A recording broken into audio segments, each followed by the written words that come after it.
चिकित्सा वो स्वदेशी है, क्योंकि सबसे पहले आयुर्वेद से ये निकली, लेकिन बीच में क्या हुआ, इस पर भारत में काम नहीं हुआ तो ये परदेश चली गई, फिर वहां से ये वापस आई तो नाम बदल हो गया उसका। औषधि सभी आयुर्वेद की है, इसमें जितनी भी औषध है सब आयुर्वेद की है। यूनानी बिल्कुल अलग चिकित्सा पद्धति है। वो यूनान माने यूरोप के देशों से निकली है, उसका कुछ कुछ मेल जोल जो है ना आयुर्वेद से है, पूरा नहीं है। जैसे हम वात पित्त कफ की बात करते हैं, उनके यहाँ सोरा सिफिलिस इस तरह के हैं, तो उनकी थोड़ी अलग है पद्धति। होम्योपैथी आयुर्वेद है, आयुर्वेद का ही एक हिस्सा है, जर्मनी से आया। नहीं, अल्कोहल तो भारत की बहुत सारी आयुर्वेद की औषधियों में है, सभी लगभग आयुर्वेद की औषधि, जितने भी आसव बनते हैं ना, आसव द्राक्षासव है, ये आसव सभी अल्कोहल है। तो अल्कोहल होने से विदेशी होना नहीं है। इसमें हुआ ये कि पहले ये भारत में निकली 3-3.5 साल पहले, थोड़ा इसका काम हुआ, प्रचार भी हुआ। फिर बीच में क्या हुआ कि हमारे लोगों ने उस पर ध्यान कम दिया, इसलिए कि शायद इसकी ज्यादा जरूरत नहीं पड़े, तो धीरे धीरे जिस पर ध्यान कम दो ना खत्म होने लगता है। तो 100-200 साल ध्यान नहीं दिया तो खत्म सा हो गया। फिर मध्यकाल में आयुर्वेद जब यहाँ से बाहर गया, पुर्तगाली यहाँ से ले गए सबसे पहले, फिर पुर्तगालियों से स्पेनिश लोगों ने सीखा, स्पेनिश लोगों से जर्मन लोगों ने सीखा। तो जर्मनी वालों के हाथ में कुछ आयुर्वेद की पुराने ग्रंथ आए, जिसमें सूक्ष्म चिकित्सा है। सूक्ष्म चिकित्सा माने औषध को सूक्ष्मतम रूप में देना, तो उसका प्रभाव ज्यादा है। ये एक सिद्धांत है आयुर्वेद का।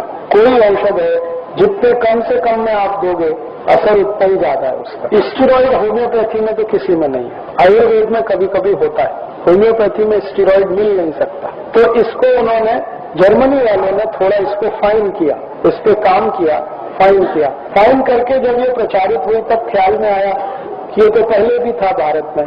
उन्होंने फिर क्या किया, औषधियों के नाम सब जर्मन के हिसाब से रख दिया, जर्मन, फ्रेंच और उन भाषाओं से। जब मैं नाम बोलता हूँ नक्स वोमिका, ये जर्मन नाम है, या आर्निका, ये जर्मन नाम है। तो ये जर्मन और फ्रेंच दो भाषाओं में से निकले हुए ज्यादा नाम। अंग्रेजी नाम उसमें बहुत ही कम है। हाँ, सब बनती है ये, क्योंकि बनती तो सब जड़ी बूटियों से है। जैसे नीम है, नीम में से कई औषधि निकलती है, तुलस में से कई औषधि बनती है, आल में से कई औषधि बनती है, चूने की नीवड़ी है, उसमें से एक औषधि बनती है कैलकेरिया फॉस, जो मैं बहुत लोगों को बताता रहता हूँ। तो ये सब औषधि ऐसे ही बनती है आयुर्वेद में से, मूल अर्थ होता है, उसी में से ये सब बनते हैं। इनके बनाने की विधि ऐसी है कि जैसे मान लो मुझे ये बनाना है कैलकेरिया फॉस, तो कैलकेरिया फॉस ये जर्मन नाम है, हिंदी नाम इसका चूना है, मराठी नाम चूना है, और जर्मन नाम इसका कैलकेरिया फॉस है। तो अब हम क्या करेंगे, चूने को पानी में भिगोएंगे, ठीक है, अब ऊपर पानी आ जाएगा, तो इसमें से 1 बूंद पानी लेंगे, चूने का पानी 1 बूंद, और 100 बूंद एल्कोहल में उसको डालेंगे, 100 बूंद एल्कोहल में 1 बूंद पानी डालेंगे। तो ये पोटेंशियल मेडिसिन जितनी कम होती जाएगी, मात्रा बढ़ती जाएगी उसकी, ताकत औषधि। 1-1 बूंद डाला, उसमें से 1 बूंद निकाल रहे थे, तो कितनी कम होती है औषधि। तो सूक्ष्मतम रूप में जो औषधि दी जाती है, प्रभाव उसका सबसे अधिक होता है। तो ऐसा 12 बार करेंगे तब 12x तैयार होगा, और 200 बार करेंगे इसी तरह से 1-1 बूंद डाल के उसमें से 1 निकाल के, तब 200 तैयार होगा। 1 माने 1000 बार ऐसा करेंगे तब वो तैयार होगा। तो आप सोचो कि सबसे अंतिम पोटेंसी होती है सीएम, वो लाखों बूंद में से 1 निकलती है, लेकिन काम इतना तेज करती है कि कोई कल्पना नहीं कर सकता। मेरा एक्सीडेंट हुआ था करीब 1-1.5 साल हो गया या 2 साल हो गया।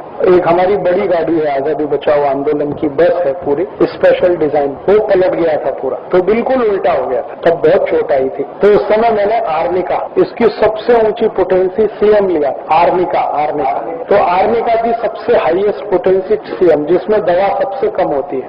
और स्थिति ये थी कि मैंने जिस समय दवा लिया उसके 3 घंटे के बाद मैं मेरे काम पे लग गया, और डॉक्टर ने कहा था कि आपको तो 2-2.5 महीने बेड रेस्ट करना ही पड़ेगा, क्योंकि इंजरी है, लिगामेंट इंजरी है, अंदर की इंजरी है, ये ठीक होने। मैंने कहा तुम डॉक्टर तुम्हारी रखो, मुझे बस इतना बता दो कि कहाँ इंजरी है। तो हमारा दोस्त ही है वो डॉक्टर ऑर्थोपेडिक सर्जन, उसने कहा इतनी है, तो मैंने कैलकुलेशन कर लिया, सीएम पोटेंसी का 1 डोज लिया बस। 3 घंटे के बाद में व्याख्यान दे रहा था और लोग हैरान हो गए कि इनको तो कल एक्सीडेंट हुआ था, इनको तो बिस्तर पर होना चाहिए, और मैं व्याख्यान दे रहा था। तो इतनी ताकत है होम्योपैथी की दवाओं में। एलोपैथी वाले कम से कम 2.5 महीने बेड रेस्ट कराते हैं और प्लास्टर बांध देते हैं और वो सब कर देते हैं। मैंने प्लास्टर नहीं बांधने दिया, क्रैक है फिर भी ठीक करता है, बस इतना ही है कि उसको पट्टी बांध के बराबर कर लेना, प्लास्टर चढ़ाने की जरूरत नहीं है, वो हड्डी को दवा जोड़ देती है।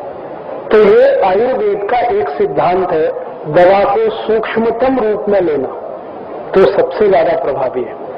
ये आयुर्वेद का सिद्धांत है। ये जर्मनी वालों ने ले लिया, उस पर काम किया, फिर अपना सिक्का लगा के दुनिया में फैलाया। और हम ऐसे मूर्ख लोग हैं जो अपनी बात को कभी दूसरे के सामने सिद्ध नहीं करते। नहीं, उस समय तक उनके यहाँ इतना रिसर्च नहीं हुआ था, ये तो अभी हुआ है। ये पैदाइशी अपंग हैं, उन पे तो काम होता है, लेकिन हिरोशिमा नागासाकी से जो अपंग हुए एटॉमिक रेडिएशन से, उनके लिए औषध नहीं है, दुनिया में नहीं है।